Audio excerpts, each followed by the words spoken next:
Welcome to our channel. Let's watch another exciting story and learn a lesson. एक गांव में एक पुराना दरख्त था जिसके बारे में मशहूर था कि वहां एक चड़ील रहती है। कहा जाता था कि वो एक औरत थी जिसने बहुत जुल्म किए थे और मरने के बाद चड़ील बन गई थी। बच्चे और बड़े सब इस दरख्त के करीब जाने से कितराते थे, लेकिन आमिर, जो गांव का सबसे शरारती बच्चा था, उन कहानियों पर यकीन नहीं करता था। वो हमेशा अपने दोस्तों से कहता, ये सब झूठ है। अगर मैं चाहूं तो इस दरख्त के नीचे जाकर सो सकता हूं। एक दिन आमिर के दोस्तों ने उसे चैलेंज दिया कि अगर वो वाकई बहादुर है तो रात के वक्त इस दरख्त के नीचे जाकर 1 घंटा गुजारे। आमिर ने फौरन हामी भर ली। देखना, मैं साबित कर दूंगा कि ये सब सिर्फ किस्से हैं। जब रात हुई तो आमिर दरख्त के पास पहुंचा। दरख्त की शाखें हवा में हिल रही थी और रात की खामोशी में अजीब सी सरसराहट सुनाई दे रही थी। आमिर ने अपने इर्द गिर्द देखा और दरख्त के नीचे बैठ गया। अचानक एक हल्की सी हंसी सुनाई दी। ये कौन हंस रहा है? सामने आओ। अचानक एक साया दरख्त के पीछे से निकला। वो एक लंबी कामत वाली औरत का था जिसकी आंखें सर्क थीं और बाल इतने लंबे कि जमीन को छू रहे थे। आमिर ने कांपती हुई आवाज में पूछा, तुम कौन हो? औरत ने अपनी सर्क आंखों से आमिर को घूरा और मुस्कुराते हुए कहा, मैं चड़ील हूँ। तुमने मेरी नींद खराब की है, अब तुम्हें उसकी सजा मिलेगी। मैंने कुछ नहीं किया। यही तुम सब कहते हो, लेकिन इस दरख्त के पास आने की हिम्मत करने वालों को सजा मिलती है। चड़ील ने आमिर की तरफ देखा और गहरी सांस लेते हुए बोली, पहले मेरी कहानी सुन लो। मैं गांव की सबसे खूबसूरत लड़की थी। मेरा नाम जरीना था और मेरी खूबसूरती की वजह से लोग मेरी बहुत इज्जत करते थे। लेकिन मेरा गुरूर और लालच मेरी सबसे बड़ी खामी थी। मैं दूसरों को कमतर समझती और हमेशा अपनी मर्जी मुसल्लत करती थी।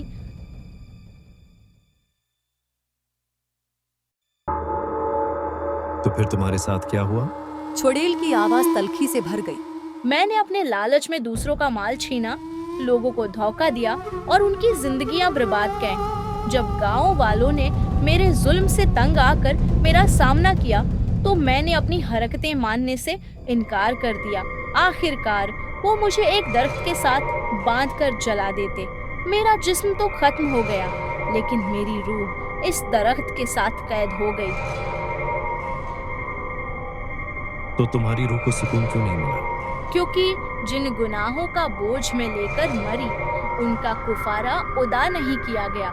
मेरी सजा ये है कि मैं हमेशा इसी दरख्त के करीब रहूं और मुझे वो अमन कभी ना मिले जो एक रूह को चाहिए। आमिर ने कुछ देर सोचा और फिर कहा, अगर मैं तुम्हें आजाद करवा दूं, तो क्या तुम वादा करोगी कि किसी को नुकसान नहीं पहुंचाओगी? तुम ऐसा कैसे करोगे? ये मेरी फिक्र है, लेकिन वादा करो कि तुम किसी को तकलीफ नहीं दोगी। अगर तुम कामयाब हुए तो मैं वादा करती हूँ। अगले दिन आमिर गांव के बुजुर्गों के पास गया और उनसे मशूरा लिया। एक बुजुर्ग ने कहा,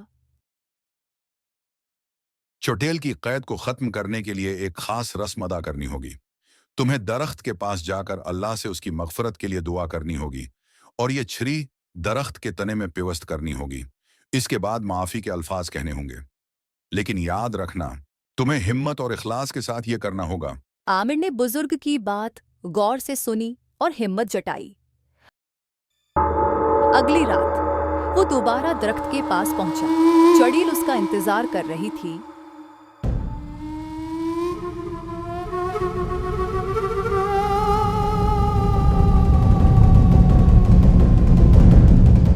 चड़ील ने हैरत से कहा, तुम वापस आ गए?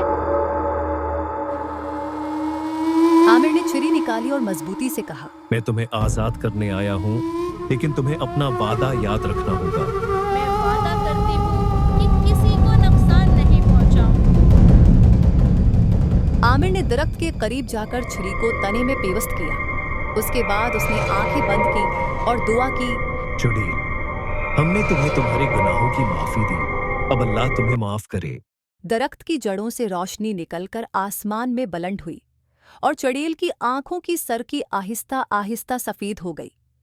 चड़ेल ने सुकून भरी आवाज में कहा, शुक्रिया आमिर, तुमने मुझे वो सुकून दिया जो मैंने सदियों से नहीं पाया था। चड़ेल के आजाद होने के बाद दरख्त पर सब्ज पत्ते निकल आए और वो जगह पहले जैसी खौफनाक नहीं रही और आमिर की बहादुरी को हमेशा याद रखा जाता है। ये कहानी हमें ये सबक देती है कि हिकमत, हिम्मत और मुआफ़ी के जरिए बड़ी से बड़ी मुश्किलात का हल निकाला जा सकता है। Like, share, subscribe to our channel. Don't forget to press the bell icon. Thanks for watching.